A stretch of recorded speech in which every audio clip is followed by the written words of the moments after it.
Hello my dear friends, welcome to Excellent YouTube channel. ഇന്ന് നമ്മൾ from the rainy forest to the land of permafrost എന്ന chapter ആണ് discuss ചെയ്യുന്നത്. അതിൽ second class ആണിത് കേട്ടോ, സെക്കൻഡ് പാർട്ടാണ്. നമ്മൾ ക്ലൈമറ്റ് വരെയുള്ളത് ഫസ്റ്റ് പാർട്ടിൽ ഡിസ്കസ് ചെയ്തിട്ടുണ്ട്. അപ്പോൾ അത് കാണാത്തവരാണെങ്കിൽ അത് കണ്ടതിന് ശേഷം മാത്രം ഇതിലോട്ട് വരാം കേട്ടോ. അപ്പോൾ ഇനി നമ്മൾ ഇവിടെ ഡിസ്കസ് ചെയ്യുന്നത് ടൈപ്സ് ഓഫ് റെയിൻഫോൾ ആണ്. ഇക്വറ്റോറിയൽ റീജിയനിൽ കാണപ്പെടുന്ന മഴ അല്ലെങ്കിൽ റെയിൻഫോൾ ഏതൊക്കെ ടൈപ്സ് ആണ്? മെയിൻലി 3 ടൈപ്സ് ഓഫ് റെയിൻഫോൾ നമുക്കിവിടെ കാണാൻ പറ്റുന്നുണ്ട്. ഏതൊക്കെയാണ്? കൺവെക്ഷണൽ റെയിൻഫോൾ ഉണ്ട്, ഓറോഗ്രാഫിക് റെയിൻഫോൾ ഉണ്ട്, അതുപോലെ സൈക്ലോണിക് റെയിൻഫോളും. ഓക്കെ, കൺവെക്ഷണൽ റെയിൻഫോൾ എന്ന് പറഞ്ഞാൽ മെയിൻലി ഇവിടെ നമുക്ക് സ്ഥിരമായിട്ട് ലൈക്ക് കോമൺ ആയിട്ട് കാണാൻ പറ്റുന്ന ഒരു ടൈപ്പ് ഓഫ് റെയിൻഫോൾ ആണ്. ഇത് ഡെയിലി ആഫ്റ്റർനൂൺ ആണ് നമുക്ക് ഈ റീജിയൻസിൽ കാണാൻ പറ്റുന്നത്. ഇക്വറ്റോറിയൽ ക്ലൈമാറ്റിക് റീജിയനിൽ ഒരു ഉച്ചയ്ക്ക് ശേഷം സ്ഥിരമായിട്ട് കാണപ്പെടുന്ന ഒരു മഴയാണ് കൺവെക്ഷണൽ റെയിൻഫോൾ. രണ്ടാമത്തെ ടൈപ്പ് എന്ന് പറഞ്ഞാൽ ഓറോഗ്രാഫിക് ആണ്. ഓറോഗ്രാഫിക് റെയിൻഫോളിൻ്റെ പ്രത്യേകത എന്താണ്? ഇത് മൗണ്ടേനിയസ് ഏരിയാസിലാണ് നമുക്ക് കാണാൻ പറ്റുന്നത്. ഓറോഗ്രാഫിക് റെയിൻഫോൾ ഏത് പ്രദേശങ്ങളിലാണ് കാണാൻ പറ്റുന്നത്? ഇൻ മൗണ്ടേനിയസ് ഏരിയാസ്, പർവ്വത പ്രദേശങ്ങളിലാണ് ഈ മഴ കാണാൻ പറ്റുന്നത്. മെയിൻലി 2 രാജ്യങ്ങൾക്ക് എക്സാമ്പിളായിട്ട് നമുക്ക് പഠിക്കാൻ പറ്റുന്നത് ഇന്തോനേഷ്യയും ആഫ്രിക്കയുമാണ് കേട്ടോ. ഇന്തോനേഷ്യ ആൻഡ് ആഫ്രിക്കയിലാണ്, അവിടെയുള്ള പർവ്വത പ്രദേശങ്ങളിലാണ് ഓറോഗ്രാഫിക് റെയിൻഫോൾ കാണാൻ പറ്റുന്നത്. മൂന്നാമത്തെ ടൈപ്പ് ഓഫ് റെയിൻഫോൾ എന്ന് പറഞ്ഞാൽ സൈക്ലോണിക് റെയിൻഫോൾ ആണ്. സൈക്ലോണിക് റെയിൻഫോൾ എന്ന് പറഞ്ഞാൽ ഇത് ഒക്കേഷണൽ ആയിട്ട് സ്ഥിരമായിട്ട് കാണുന്നതല്ല, ചില സമയങ്ങളിലാണ് നമുക്ക് ഇത് കാണാൻ പറ്റുന്നത്. ഇതിന് കാരണം എന്ന് പറഞ്ഞാൽ due to the air convergence in doldrums ആണ്. ഡോൾഡ്രംസ് പ്രദേശങ്ങളിലുള്ള എയർ കൺവേർജൻസ് ആണ് അല്ലേ ഇതിനുള്ള കാരണം. ഓക്കെ, അപ്പോൾ നമുക്കറിയാൻ പറ്റുന്ന, നമ്മൾ പഠിച്ചിട്ടുള്ള ഒരു കാര്യമാണ് ഡോൾഡ്രംസിനെ കുറിച്ചിട്ട് അല്ലേ. അപ്പോൾ ജസ്റ്റ് ഒന്നും കൂടി നോട്ട് ചെയ്ത് വെക്കുക അറിയാത്തവരാണെങ്കിൽ. എന്താണ് ഡോൾഡ്രംസ് എന്ന് പറഞ്ഞാൽ? മെയിൻലി നമുക്കറിയാം ഇക്വറ്റോറിയൽ റീജിയനിൽ ഹൈ റേറ്റ് ഓഫ് ഇൻസുലേഷൻ നമുക്ക് അവിടേക്ക് കിട്ടുന്നുണ്ട്. നല്ല രീതിയിലുള്ള സൂര്യപ്രകാശം വേർട്ടിക്കലി കിട്ടുന്ന ഒരു പ്ലേസ് ആണ് ഏത്? Equatorial region. അതുകൊണ്ട് തന്നെ അവിടെ എന്ത് ടൈപ്പ് ഓഫ് റീജിയനായിട്ട് നമ്മൾ പഠിച്ചിട്ടുണ്ട്? അവിടെ ലോ പ്രഷർ റീജിയൻ ആണ് അല്ലേ, അവിടെ ലോ പ്രഷർ റീജിയൻ ആണ്. ആ ഭാഗങ്ങളിൽ നമുക്ക് ഹൊറിസോണ്ടൽ മൂവ്മെൻറ്റ് ഓഫ് എയർ കുറവായിട്ട് കാണാൻ പറ്റുന്നുണ്ട്. ഹൊറിസോണ്ടൽ മൂവ്മെൻറ്റ് ഓഫ് എയർ അവിടെ മിനിമൽ ആയതുകൊണ്ടാണ് ആ റീജിയനെ നമ്മൾ എന്ത് വിളിക്കുന്നത്? ഡോൾഡ്രംസ് എന്ന് വിളിക്കുന്നത്. അവിടെ ഒരു പ്രത്യേകത കൂടിയുണ്ട്. ട്രേഡ് വിൻഡ്സ് 2 ഹെമിസ്ഫിയറിലുള്ള, സദേൺ ഹെമിസ്ഫിയറിൽ നിന്നുള്ളതുപോലെ നോർത്തേൺ ഹെമിസ്ഫിയറിലുള്ള ട്രേഡ് വിൻഡ്സ് കൺവേർജ് ചെയ്യുന്ന ഒരു പ്ലേസ് കൂടിയാണ് ഏത്? ഈ ഡോൾഡ്രംസ്. അതുകൊണ്ടാണ് നമ്മളിവിടെ പഠിച്ചത് ഈ എയർ കൺവേർജൻസ്, ഈ സൈക്ലോണിക് റെയിൻഫോൾ അവിടെ ഉണ്ടാവാൻ കാരണം എന്താണ്? എയർ കൺവേർജൻസ് ഇൻ ദി ഡോൾഡ്രംസ് ആണ്. ഡോൾഡ്രംസ് പ്രദേശങ്ങളിലെ എയർ കൺവേർജൻസ് ആണ്. അവിടെ 2 സൈഡിൽ നിന്നുള്ള, 2 ഹെമിസ്ഫിയറിൽ നിന്നുള്ള ട്രേഡ് വിൻഡ് കൺവേർജ് ചെയ്യുന്ന പ്ലേസ് ആയതുകൊണ്ടാണ് കേട്ടോ. അതുകൊണ്ട് നമുക്ക് ഇക്വറ്റോറിയൽ ക്ലൈമാറ്റിക് റീജിയനിൽ ഏത് ടൈപ്പ് ഓഫ് റെയിൻഫോളും കാണാൻ പറ്റുന്നുണ്ട്? സൈക്ലോണിക് റെയിൻഫോളും കാണാൻ പറ്റുന്നുണ്ട്. ഓക്കെ, ഈ പിക്ചറൊക്കെ ഓർത്ത് വെക്കുക. ഡോൾഡ്രംസ് അല്ലെങ്കിൽ ITCZ ഓർമ്മയുണ്ടോ? എന്താണ്? ഇന്റർ ട്രോപ്പിക്കൽ കൺവേർജൻസ് സോൺ എന്നും അവിടെ പേര് അറിയപ്പെടുന്നുണ്ട് കേട്ടോ. ഇനി the following diagrams represent the distribution of annual rainfall and temperature recorded in 2 different places of the equatorial climatic region. Analyze the diagrams and answer the question. ഇത് നമുക്കതിൽ കൊടുത്തിട്ടുള്ളതാണ്. ഇത് നല്ലോണം നോക്കിയതിന് ശേഷം നമുക്ക് തന്നിട്ടുള്ള ക്വസ്റ്റ്യൻസ് ആൻസർ ചെയ്യാനാണ്. ആദ്യത്തെ ക്വസ്റ്റ്യൻ നോക്കിക്കേ. Find the highest and the lowest mean monthly temperature for each place. Each പ്ലേസിലെയും ഹയസ്റ്റ് ടെമ്പറേച്ചർ എത്രയാണ്, അതുപോലെ ലോവസ്റ്റ് ടെമ്പറേച്ചർ എത്രയാണ്? ജസ്റ്റ് ഇത് നോക്കിയാൽ നമുക്ക് മനസ്സിലാവും. ആവറേജ് ടെമ്പറേച്ചർ കൊടുത്തിട്ടുണ്ട്. ഈ ആവറേജ് ടെമ്പറേച്ചറിൽ ഏറ്റവും ഹയസ്റ്റ് ആയിട്ടുള്ള ടെമ്പറേച്ചർ എത്രയാണ്, അതുപോലെ ഏറ്റവും ലോവസ്റ്റ് ആയിട്ട്. അപ്പോൾ 2 സ്ഥലങ്ങളുണ്ട്, ഒന്ന് കോലാലംപൂറും ഉണ്ട്, അതുപോലെ ബൊഗോട്ട ഉണ്ട്. ഓക്കെ, അവിടെയുള്ള ആനുവൽ റെയിൻഫോൾ, മന്ത്ലി റെയിൻഫോൾ എത്രയാണ്, കൂടുതൽ ഏതാണ്, കുറവ് എവിടെയാണ്? അതുപോലെ annual range of temperature at each place, ഓരോ പ്ലേസിലെയും ആനുവൽ റേഞ്ച് ഓഫ് ടെമ്പറേച്ചർ കണ്ടെത്താൻ പറഞ്ഞിട്ടുണ്ട്. അതുപോലെ is there any month that does not receive rainfall. ആദ്യത്തെ നോക്കിക്കേ. Find the highest and lowest mean monthly temperature for each place. ഇത് മക്കൾക്ക് ചെയ്യാൻ പറ്റുന്നതാണ്. ജസ്റ്റ് ഒന്ന് വീഡിയോ പോസ് ചെയ്തതിന് ശേഷം ഒന്ന് നോക്കിയോ, കണ്ടെത്തി നോക്കുക. എന്നിട്ട് ഈ വീഡിയോ കാണാം കേട്ടോ, അതിനുശേഷമുള്ള വീഡിയോ നോക്കാം. അപ്പോൾ നോക്കിക്കേ. Find the highest and lowest mean temperature of each place. അപ്പോൾ ആദ്യത്തെ നമുക്ക് നോക്കാം കൗലാലംപൂർ. കൗലാലംപൂരിലെ എത്രയാണ് ഹയസ്റ്റ് ആയിട്ട് നമുക്ക് കാണാൻ പറ്റുന്നത്? 26.3 കാണുന്നുണ്ട് അല്ലേ, 26. ഓക്കെ, അപ്പോൾ അവിടുത്തെ ഏറ്റവും കൂടുതൽ ടെമ്പറേച്ചർ എത്രയാണ്? 26.3 ആണ്. മെയിൻലി അത് ഏത് മാസമാണ് നമുക്ക് പറയാൻ പറ്റും? 26.3 വരുന്നത് മെയ് മാസത്താണ്. ഓക്കെ, അവിടെ ലോവസ്റ്റ് കൗലാലംപൂരിൽ തന്നെ ലോവസ്റ്റ് ടെമ്പറേച്ചർ എത്രയാണെന്ന് നോക്കാം. ഇവിടെ ആവറേജ് ടെമ്പറേച്ചർ കൊടുത്തിട്ടുണ്ട്. അതിൽ ഏറ്റവും ലോവസ്റ്റ് ടെമ്പറേച്ചർ എത്രയാണ് മക്കളെ? 25 ആണ് ഏറ്റവും കുറവ് വരുന്നത്. അത് 25.1 ആണ് അല്ലേ, അതല്ലേ ഏറ്റവും ലോവസ്റ്റ് ആയിട്ട് വരുന്നത്. അപ്പോൾ 25.1 ആണ്. 2 മാസങ്ങളിൽ അതേ ടെമ്പറേച്ചർ വരുന്നുണ്ട്, ജാനുവരിയും ഡിസംബറും. അതുപോലെ ബൊഗോട്ടയുടെയും കണ്ടെത്താം കേട്ടോ. പിന്നെ annual range of temperature. Annual range of temperature കാണാൻ നമുക്കുള്ള വഴി എങ്ങനെയാണ്? Highest temperature minus lowest temperature ആണ് ആനുവൽ റേഞ്ച് ഓഫ് ടെമ്പറേച്ചർ കേട്ടോ. Highest minus lowest. അപ്പോൾ നമ്മൾ ആദ്യം ഹയസ്റ്റ് കണ്ടെത്തുക, എന്നിട്ട് ലോവസ്റ്റ് കണ്ടെത്തുക, എന്നിട്ട് അതിനെ രണ്ടിനെയും കൂടി മൈനസ് ചെയ്ത് നമുക്ക് എന്ത് കിട്ടും? ആനുവൽ റേഞ്ച് ഓഫ് ടെമ്പറേച്ചർ കിട്ടും. അത് രണ്ടിനെയും ഒന്ന് കണ്ടെത്തി നോക്കാം. അപ്പം ഉത്തരം എന്നിട്ട് നോക്കി നോക്കണം. കൗലാലംപൂർ 1.2 ആണ് കിട്ടുന്നത്. അതുപോലെ ആനുവൽ റേഞ്ച് ഓഫ് ടെമ്പറേച്ചറിൽ 0.8 ആണ് ഉത്തരം വരുന്നത് കേട്ടോ. ഒന്ന് പോസ് ചെയ്തിട്ട് ഒറ്റയ്ക്ക് ചെയ്യാൻ നോക്കുക കേട്ടോ. പിന്നെ അപ്പോൾ നമ്മൾ പഠിച്ചു ഇക്വറ്റോറിയൽ ക്ലൈമാറ്റിക് റീജിയൻ എന്ന് പറഞ്ഞു കഴിഞ്ഞാൽ വിൻ്റർ ഇല്ലാത്ത സ്ഥലമാണ്. ഇക്വറ്റോറിയൽ ക്ലൈമാറ്റിക് റീജിയൻ എന്ന് പറഞ്ഞാൽ നല്ല അത്യാവശ്യം ഹൈ ടെമ്പറേച്ചറും ഹൈ റെയിൻഫോളും കിട്ടുന്ന സ്ഥലമാണ്. അപ്പോൾ ഈ പ്രദേശങ്ങളിൽ നല്ല മഞ്ഞുള്ള സ്ഥലമുണ്ടോ, അല്ലെങ്കിൽ ഫുൾ ടൈം സ്നോ കവേർഡ് ആയിട്ടുള്ള ഏരിയ ഉണ്ടോ എന്ന് ചോദിച്ചാൽ നമ്മൾ മിക്ക ആൾക്കാരും പറയും ഇല്ല എന്നല്ലേ. പക്ഷേ അവിടെ ഉണ്ട് അല്ലേ. In spite of being situated in the equatorial climatic region, Kilimanjaro, the highest mountain peak in Africa, is snow covered throughout the year. അവിടെയും ഒരു സ്നോ കവേർഡ് ആയിട്ടുള്ള ഏരിയ ഉണ്ട്. ഇത്രയും ഹയസ്റ്റ് ടെമ്പറേച്ചറും ഹയസ്റ്റ് റെയിൻഫോളും നമ്മൾ വിൻ്റർ തീരെ ഇല്ല എന്ന് പറയുന്ന ഒരു സ്ഥലത്ത് പോലും എന്തുണ്ട്? സ്നോ കവേർഡ് ആയിട്ടുള്ള ഏരിയ ഉണ്ട്. അതേതാണ്? Which is a highest snow covered area in the equatorial climatic region എന്ന് ചോദിച്ചാൽ പറയാൻ പറ്റണം അത് കിളിമഞ്ചാരോ ആണ്. കേട്ടിട്ടില്ലേ കിളിമഞ്ചാരോ? കിളിമഞ്ചാരോ ആണ്. അതിൻ്റെ പ്രത്യേകത എന്താണ്? It is a highest mountain peak in Africa. ആഫ്രിക്കയിലെ ഏറ്റവും വലിയ കൊടുമുടിയാണ്, മൗണ്ടെയിൻ ഹയസ്റ്റ് മൗണ്ടെയിൻ പീക്കാണ് ഏത്? കിളിമഞ്ചാരോ. അപ്പോൾ അതുകൊണ്ടാണ് അവിടെ സ്നോ കവേർഡ് ആയിട്ടുള്ളത്. നമുക്കറിയാം ഉയരം കൂടുന്തോറും അവിടെ എന്തുണ്ടാവും? ടെമ്പറേച്ചർ കുറയും. അപ്പോൾ അവിടെ നല്ല രീതിയിൽ എന്ത് മൂടിയിട്ടുണ്ടാവും? സ്നോ കവർ ആയിട്ടുണ്ടാവും. അപ്പോൾ ഓക്കെ, അപ്പോൾ ഇക്വറ്റോറിയൽ ക്ലൈമാറ്റിക് റീജിയനിൽ സ്നോ കവേർഡ് ആയിട്ടുള്ള ഒറ്റ റീജിയൻ ആണുള്ളത്. അത് മൗണ്ടെയിൻ ഏതാണ്? കിളിമഞ്ചാരോ ആണ്. എന്തുകൊണ്ടാണത് ഇങ്ങനെ സ്നോ കവേർഡ് ആയിട്ടുള്ളതിന് കാരണം? It is the highest mountain peak in Africa. ആഫ്രിക്കയിലെ ഹയസ്റ്റ് മൗണ്ടെയിൻ പീക്ക് ഏതാണെന്ന് ചോദിച്ചാൽ പറയണം ഇറ്റ് ഈസ് കിളിമഞ്ചാരോ കേട്ടോ.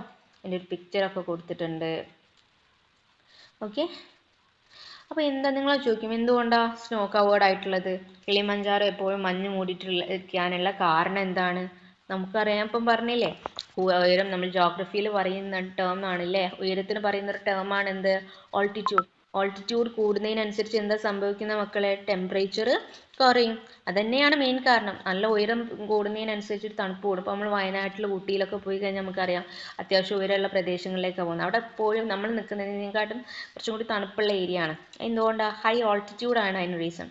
ഹൈ ഓൾട്ടിറ്റ്യൂഡ് ഉയരം കൂടുന്നതിനനുസരിച്ച് ടെമ്പറേച്ചർ കുറയും. Okay, why is Kilimanjaro snow covered throughout the year? Mount Kilimanjaro is situated in the equatorial climatic region അല്ലേ. അത് ഏത് സ്ഥലത്താണ് സിറ്റുവേറ്റ് ചെയ്തിട്ടുള്ളത്? ഇക്വറ്റോറിയൽ ക്ലൈമാറ്റിക് റീജിയനിലാണ്. എന്നിട്ടും അവിടെ സ്നോ കവേർഡ് ആണ്. It is because of his high altitude. അതിൻ്റെ കാരണം എന്താണ്? ഹൈ ഓൾട്ടിറ്റ്യൂഡ് ആണ്, ഉയരം കൂടുതലാണ് അല്ലേ. Temperature decreases with an increase in altitude. നമുക്കറിയാം ടെമ്പറേച്ചർ ഡിക്രീസ് ചെയ്യും എപ്പോൾ? ആൾട്ടിറ്റ്യൂഡ് ഇൻക്രീസ് ചെയ്യുന്നതിനനുസരിച്ചിട്ട് ടെമ്പറേച്ചർ ഡിക്രീസ് ചെയ്യും. രണ്ടും ഇൻവേഴ്സ്ലി പ്രൊപ്പോർഷണലാണ്. ഒന്ന് കൂടുന്നതിനനുസരിച്ചിട്ട് ഒന്ന് കുറയും. Leading a sub zero temperature at its peak allow for snow and ice to persist. അതുകൊണ്ടാണ് അവിടെ കംപ്ലീറ്റ് ആയിട്ട് മെയിൻലി സീറോ ടെമ്പറേച്ചറിലും താഴെയായിട്ട് അവിടെ തണുപ്പുണ്ടാവും. ഓക്കെ, അതുകൊണ്ടാണ് അവിടെ എന്ത് കാണാൻ പറ്റുന്നത്? സ്നോ കവേർഡ് ആയിട്ടിരിക്കുന്നത്. ഓക്കെ, അപ്പോൾ മൗണ്ട് കിളിമഞ്ചാരോ നോട്ട് ചെയ്ത് വെക്കണം കേട്ടോ. എന്താ അതിൻ്റെ പ്രത്യേകത? It is the highest mountain peak in Africa കേട്ടോ. ഇനി നമുക്ക് അവിടുത്തെ നാച്ചുറൽ വെജിറ്റേഷൻസ്. അപ്പോൾ മക്കളെ ഇനി നമുക്ക് പഠിക്കാനുള്ളത് നാച്ചുറൽ വെജിറ്റേഷൻസിനെ കുറിച്ചിട്ടാണ്. എന്താ നാച്ചുറൽ വെജിറ്റേഷൻ എന്ന് പറഞ്ഞാൽ? സസ്യജാലങ്ങളെ കുറിച്ചിട്ടാണ്. അവിടെയുള്ള പച്ചപ്പിലെ അവിടുത്തെ സസ്യജാലങ്ങൾ എങ്ങനെയാണ്? അപ്പോൾ നമുക്കറിയണം അവിടെ ലക്ഷൂറിയൻ ഫോറസ്റ്റ് ആണ്. തിങ്ങി നിറഞ്ഞിട്ടുള്ള കാടുകളാണ് നമുക്ക് എവിടെ കാണാൻ പറ്റുക? ഇക്വിറ്റോറിയൽ ക്ലൈമാറ്റിക് റീജിയനിൽ കാണാൻ പറ്റുന്നത്. അപ്പം നാച്ചുറൽ വെജിറ്റേഷൻ അല്ലെങ്കിൽ അവിടുത്തെ നാച്ചുറൽ വെജിറ്റേഷനെ ചോദിച്ചാലും ഫസ്റ്റ് നമ്മൾ പറയണം ദർ ഈസ് ലക്ഷൂറിയൻ ഫോറസ്റ്റ്. ഇവിടുത്തെ ഫോറസ്റ്റിൻ്റെ പേര് ഏതാണ്? ഏത് ടൈപ്പ് ഓഫ് ഫോറസ്റ്റാണ് നമുക്ക് അവിടെ കാണാൻ പറ്റുന്നത്? ട്രോപ്പിക്കൽ റെയിൻ ഫോറസ്റ്റ് ആണ് കേട്ടോ. ഏത് ടൈപ്പ് ഓഫ് ഫോറസ്റ്റ് ആണ്? Tropical rain forest are one of the salient features of this climatic region. അപ്പം ഇക്വറ്റോറിയൽ ക്ലൈമാറ്റിക് റീജിയൻ്റെ ഏറ്റവും ഇമ്പോർട്ടൻ്റ് ആയിട്ടുള്ള നാച്ചുറൽ വെജിറ്റേഷനെ കുറിച്ചിട്ടുള്ള പോയിന്റ് ഫീച്ചർ നമ്മൾ പറയുകയാണെങ്കിൽ അത് ഏതാണ്? അവിടുത്തെ ടൈപ്പ് ഓഫ് ഫോറസ്റ്റ് എന്ന് പറഞ്ഞാൽ ലക്ഷൂറിയൻ ഫോറസ്റ്റ് ആണ്. അതിൻ്റെ പേര് ഏതാണ്? ട്രോപ്പിക്കൽ റെയിൻ ഫോറസ്റ്റ് ആണ്. ട്രോപ്പിക്കൽ റെയിൻ ഫോറസ്റ്റ് വേറൊരു പേരും കൂടി ഉണ്ടല്ലോ മക്കളെ, ഏതാണ്? ട്രോപ്പിക്കൽ റെയിൻ ഫോറസ്റ്റിനെ നമ്മൾ വിളിക്കുന്ന മറ്റൊരു പേരെന്താണ്? ഇക്വിറ്റോറിയൽ എവർഗ്രീൻ ഫോറസ്റ്റ് എന്നും കൂടി വിളിക്കുന്നുണ്ട്. എന്താ മക്കളെ? ഇക്വിറ്റോറിയൽ എവർഗ്രീൻ ഫോറസ്റ്റ് എന്ന് കൂടി വിളിക്കുന്നുണ്ട് കേട്ടോ. ഓക്കെ, പിന്നെ these forests spread over the Amazon basin in South America, West Central Africa, Indonesia, Malay Peninsula and New Guinea. അപ്പോൾ ഏതൊക്കെ സ്ഥലങ്ങളിലാണ് ഈ ടൈപ്പ് ഓഫ് ഫോറസ്റ്റ് നമുക്ക് കാണാൻ പറ്റുന്നത്? ഇക്വറ്റോറിയൽ ക്ലൈമാറ്റിക് റീജിയനിലാന്ന് പറയുന്നുണ്ട്, എന്നാലും പെർട്ടിക്കുലർലി പറയുകയാണെങ്കിൽ ആമസോൺ ബേസിൻ. എവിടെയാണ് ആമസോൺ ബേസിൻ ഉള്ളത്? സൗത്ത് അമേരിക്ക അല്ലേ? സൗത്ത് അമേരിക്കയിലെ ആമസോൺ ബേസിനിൽ, അതുപോലെ വെസ്റ്റ് സെൻട്രൽ ആഫ്രിക്കയിൽ, ഇന്തോനേഷ്യയിൽ, മലൈ പെനിൻസുലയിൽ, അതുപോലെ ന്യൂ ഗിനിയയിലൊക്കെ നമുക്ക് എന്ത് കാണാൻ പറ്റുന്നുണ്ട്? ഈ ടൈപ്പ് ഓഫ് ഫോറസ്റ്റ് കാണാൻ പറ്റുന്നുണ്ട്. ഈ പ്ലേസസ് പഠിച്ചു വെക്കണേ. ഏതൊക്കെയാണ്? Amazon basin south America, west central Africa, Indonesia, malai peninsula and new guinea കേട്ടോ. ഇനി ഒരു ഇമ്പോർട്ടൻ്റ് കാര്യമാണ്, നമ്മൾ ഈ ചാപ്റ്ററിലെ പ്രത്യേകത എന്താണെന്ന് വെച്ചാൽ നമ്മൾ കുറേ ടൈപ്പ് ഓഫ് ടേമുകൾ ചെറിയ ചെറിയ ഒരു 2 മാർക്ക് 1 മാർക്കിനുള്ള കുറേ ക്വസ്റ്റ്യൻസ് ഇതിൽ നമ്മൾ പഠിക്കുന്നുണ്ട്. ആരാണ്? എന്താണ് സെൽവാസ് എന്ന് പറഞ്ഞാൽ? എന്താണ് സെൽവാസ് അറിയോ? എന്താണ് സെൽവാസ് എന്ന് പറഞ്ഞാൽ? The rainforest found in the Amazon basin. എന്താണ്? The rainforest found in the Amazon basin is called selvas. എന്താ rainforest? Selvas എന്ന് പറഞ്ഞാൽ എന്താണ്? The rainforest found in Amazon basin. Amazon basinൽ നമ്മൾ വിളിക്കുന്ന ഈ rainforest നമ്മൾ വിളിക്കുന്ന പേരാണ് എന്ത് മക്കളെ? സെൽവാസ് കേട്ടോ, മറക്കല്ലേ, സെൽവാസ്. Okay, ഇനി in this climatic region there is no particular season for seeding, flowering, fruiting and shedding leaves. നമുക്കറിയാം നമ്മുടെ ഈ ഭാഗങ്ങളിലൊക്കെ എന്താണ്, നമുക്ക് ഫ്രൂട്ടിങ് പഴം കായ്ക്കുന്നതിന് ഒരു മാസമുണ്ട്, ഫ്ലവേഴ്സ് ഉണ്ടാവുന്നതിന് ഒരു മാസമുണ്ട്, ഇല പൊഴിയുന്ന ഒരു ടൈമുണ്ട്, എല്ലാത്തിനും പ്രത്യേകമായിട്ടുള്ള ടൈമുണ്ട് അല്ലേ. പക്ഷേ ഇക്വറ്റോറിയൽ ക്ലൈമാറ്റിക് റീജിയൻ്റെ പ്രത്യേകത എന്താണെന്ന് വെച്ചാൽ ഇതിന് ഒന്നിനും ഒരു പെർട്ടിക്കുലർ സീസണൊന്നും ഇല്ല. എല്ലാ സമയവും ഇതിങ്ങനെ ഓരോ ഇത് നടന്നുകൊണ്ടിരിക്കും. സീഡിങ് ഉണ്ടാവും, ചിലപ്പോൾ ഫ്ലവറിങ് ഉണ്ടാവും, ചിലപ്പോൾ ഫ്രൂട്ടിങ് ഉണ്ടാവും, ഒക്കെ ഒരേ സമയത്ത് തന്നെ നടന്നുകൊണ്ടിരിക്കും. ഓരോന്നിനും എന്തില്ല, പ്രത്യേകമായിട്ടുള്ള ടൈമില്ല. ഓക്കെ, കാരണം പലതരത്തിലുള്ള ഫോറസ്റ്റ് ആണ്, ലക്ഷൂറിയൻ ഫോറസ്റ്റ് ആണല്ലോ. അപ്പോൾ പല ടൈപ്പ് ഓഫ് ഫോറസ്റ്റ് നമുക്ക് ഒരുമിച്ച് കാണാൻ പറ്റുന്ന സ്ഥലമാണ്. As these processes occur year-round in the tropical rainforest, they remain evergreen throughout the year. അതുകൊണ്ട് ഈ പ്രോസസ്സ് ഇങ്ങനെ നടന്നുകൊണ്ടിരിക്കുന്നതുകൊണ്ട് തന്നെ അത് എപ്പോഴും എന്തായിരിക്കും?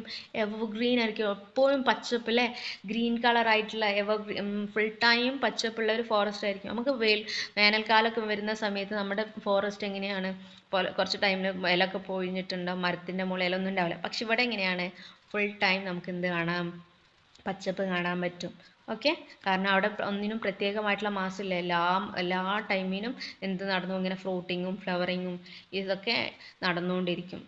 ഒരു സൈക്കിൾ പോലെ ത്രൂ ഔട്ട് ദ ഇയർ ഈ പ്രോസസ്സ് നടന്നുകൊണ്ടിരിക്കും. ഓക്കെ, അതുകൊണ്ട് തന്നെ നമ്മൾ ഇതിനെ വിളിക്കുന്ന മറ്റൊരു പേര് നമ്മൾ നേരത്തെ പറഞ്ഞിരുന്നു. എന്താണ്? ഇക്വിറ്റോറിയൽ എവർഗ്രീൻ ഫോറസ്റ്റ് എന്നറിയപ്പെടുന്നുണ്ട്. എന്താ മക്കളെ? ഇക്വിറ്റോറിയൽ എവർഗ്രീൻ ഫോറസ്റ്റ് എന്ന് ഇതിനെ നമ്മൾ വിളിക്കലുണ്ട് കേട്ടോ. ഓക്കെ, അപ്പോൾ ഇത്രയും കാര്യങ്ങളാണ് നാച്ചുറൽ വെജിറ്റേഷൻസിനെ കുറിച്ചിട്ട് നമുക്ക് പഠിക്കാനുള്ളത്. അപ്പോൾ നിങ്ങൾ കാണുന്നുണ്ടോ, കോങ്കോ തടത്തിലെ മഴക്കാട്, ആമസോൺ തടത്തിലെ മഴക്കാട്, ഇതിൻ്റെ പ്രത്യേകത നിങ്ങൾ കാണും, തിങ്ങി നിറഞ്ഞിട്ടുള്ള കാടുകളാണ്. ഒരു ലിറ്റിൽ ബിറ്റ് സ്പേസ് പോലും ഇതിനില്ല. അതുകൊണ്ട് തന്നെ ഇവിടേക്ക് സൺലൈറ്റ് ഒക്കെ എത്താൻ ഭയങ്കര പണിയാണ്. അത്രയും തിക്കായിട്ടുള്ള കാടുകളായിരിക്കും. അപ്പം ഈ ഇവിടെയുള്ള നാച്ചുറൽ വെജിറ്റേഷൻ്റെ മറ്റൊരു പ്രത്യേകത എന്താണെന്ന് വെച്ചാൽ നമുക്ക് ഇവിടെ താഴെ സ്ഥലങ്ങളിലൊന്നും എന്ത് കാണാൻ പറ്റില്ല? പുല്ലുകളൊന്നും കാണൂല. കാരണം പുല്ല് ഉണ്ടാവണമെങ്കിൽ എന്താണ്? വെളിച്ചം സൺലൈറ്റ് താഴോട്ടെത്തണ്ടേ. സൺലൈറ്റ് താഴോട്ടെത്താത്തതുകൊണ്ട് തന്നെ അവിടെ നിന്ന് ചെറിയ ചെറിയ പുല്ലുകളൊന്നും ഉണ്ടാവില്ല. ഒക്കെ നല്ല ഉയരമുള്ള മരങ്ങൾ മാത്രമാണ് നമുക്ക് ഈ ഭാഗങ്ങളിൽ കാണാൻ പറ്റുന്നത്. ഓക്കെ, ഇതിനെ കുറച്ച് സവിശേഷതകൾ നോക്കാം നമുക്ക്, അല്ലെങ്കിൽ important features of equatorial evergreen forest. എന്തൊക്കെയാണ് important features? A wide varieties of evergreen trees including ebony, mahogany, cinchona, rosewood and others are seen abundantly in this forest. ഈ ഭാഗങ്ങൾ നമുക്ക് നല്ല അല്ലേ, ഇക്വറ്റോറിയൽ എവർഗ്രീൻ ഫോറസ്റ്റിൽ കാണാൻ പറ്റുന്ന ടൈപ്പ് ഓഫ് മരങ്ങൾ ഏതൊക്കെയാണ് ചോദിച്ചു ഞാൻ പറയണം. എബോണി ഉണ്ട്, മഹാഗണി, സിൻഷോണ, റോസ്വുഡ്, ഇങ്ങനത്തെ ടൈപ്പ് ഓഫ് മരങ്ങൾ നമുക്ക് അവിടെ കാണാൻ പറ്റുന്നുണ്ട്. മരങ്ങൾ മാത്രമാണോ? Besides large trees, smaller palms, ചെറിയ പനകളിലെ സ്മോളർ പാംസ് കാണാൻ പറ്റുന്നുണ്ട്. Climbing plants like lianas. Climbing plants എന്ന് പറഞ്ഞാൽ മരത്തിൻ്റെ മുകളിൽ കയറി പിടിക്കുന്നല്ലേ, ക്ലൈംബ് ചെയ്യുന്ന പ്ലാന്റ്സ് ആയിട്ടുള്ള lianas. Epiphytes like orchids, numerous parasitic lights plants, ferns and grasses like lalang grow luxuriant here. ഞാൻ നേരത്തെ പറഞ്ഞു മക്കളെ, ഇവിടെ എന്ത് കാണാൻ പറ്റില്ല, ചെറിയ ചെറിയ പുല്ലുകൾ കാണാൻ പറ്റില്ല. പക്ഷെ ഇവിടെ പറയുന്നുണ്ട് ഗ്രാസസ് ലൈക്ക് ലാലാങ് കാണാൻ പറ്റുന്നുണ്ടെന്ന് പറയുന്നുണ്ടല്ലോ അല്ലേ. പക്ഷേ ഈ ഗ്രാസിൻ്റെ പ്രത്യേകത എന്താ? നല്ല ഉയരമുള്ള ഗ്രാസാണ്.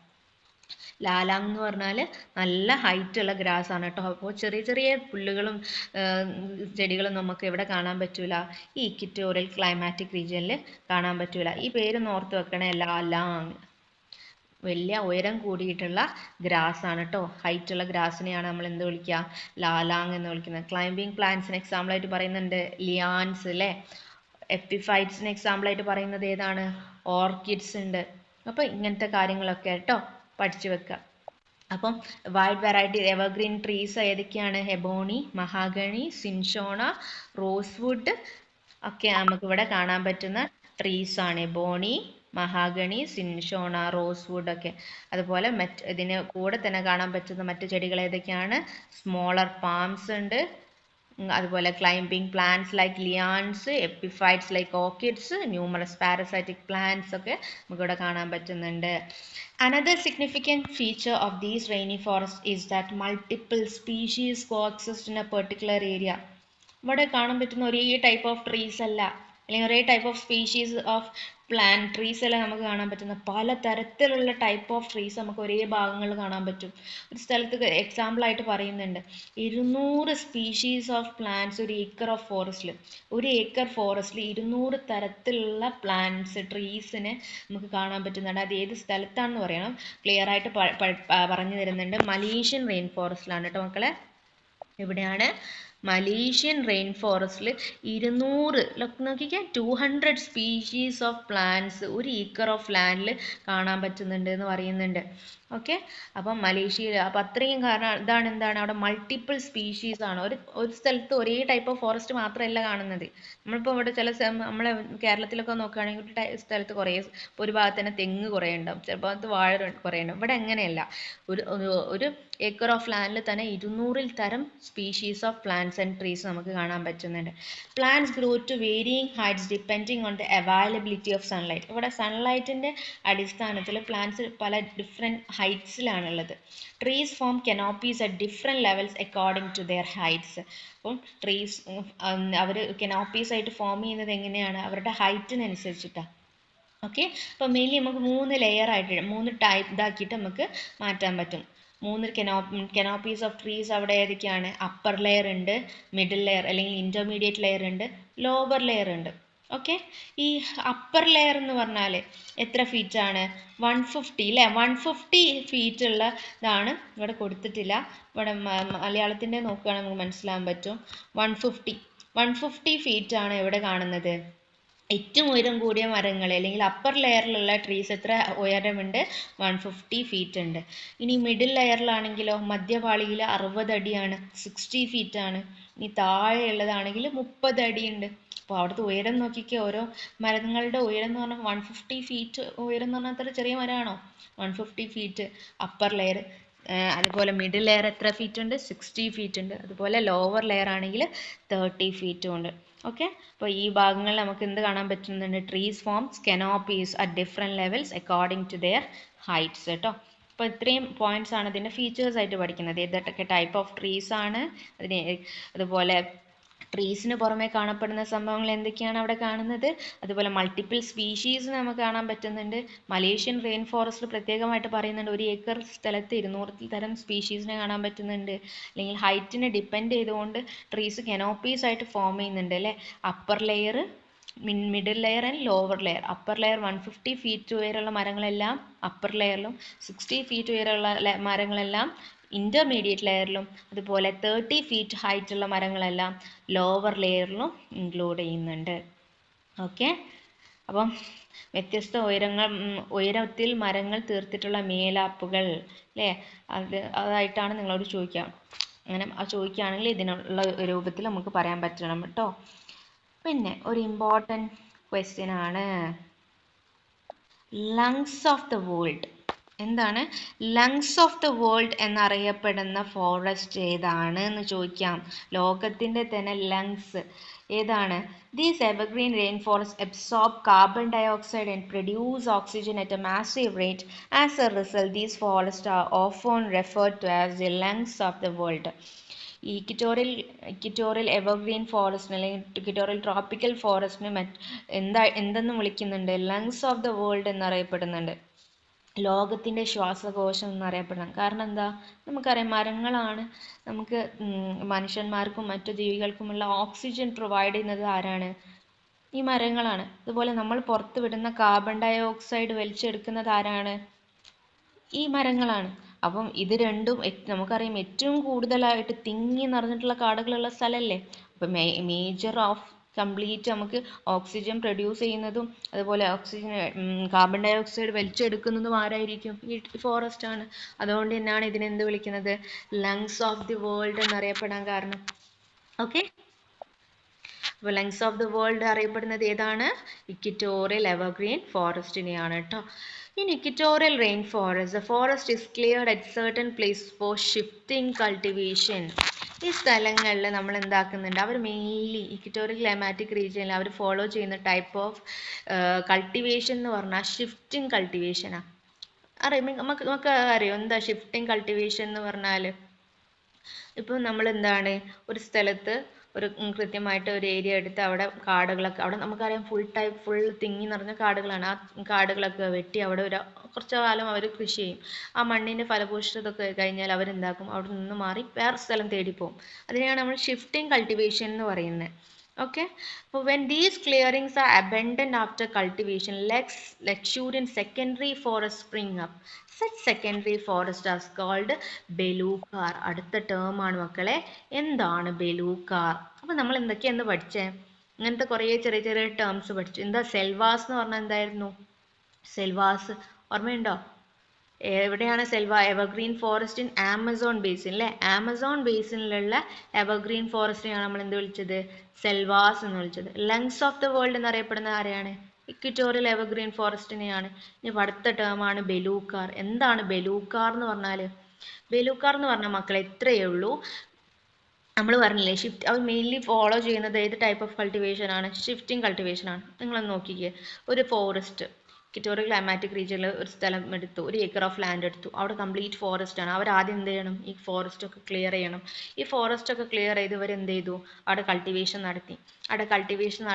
കുറച്ച് കഴിഞ്ഞപ്പോൾ അവിടുത്തെ ഫെർട്ടിലിറ്റി കുറഞ്ഞു, സോയിലിൻ്റെ ഫെർട്ടിലിറ്റി കുറഞ്ഞു കഴിഞ്ഞാൽ അവർ എന്ത് ചെയ്യണം? അവിടെ നിന്ന് വേറൊരു സ്ഥലം തേടി പോകണം.